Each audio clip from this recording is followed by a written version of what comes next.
Af því að við erum á Íslandi og þurfum að læra íslensku og æfa okkur í henni, þá er mjög gott að nota íslenskt umhverfi í Google. Það er auðvelt að breyta því ef maður er með allt á ensku. Þá fer maður hérna, passar að vera inn á Google Drive, fer síðan hér í tannhjólið, í settingsgluggann, smellir á settings og velur hérna language eða change language settings, smellir á það.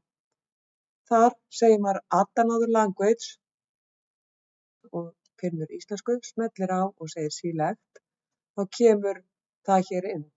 En við þurfum að ýta á örina hérna til þess að ýta henni upp fyrir enskuna þannig að Google umhverfið noti alltaf íslensku þar sem að það kemur til greina. Síðan slökkva einfallega á flipanum og ýta á done og þá ætti þetta allt að koma inn, endurhlaða síðuna og þá kemur allt yfir á íslensku. Þetta á við líka Google dagatalið og öll hin forritin eins og Google Sheets og Google Docs og Google Classroom og allt það.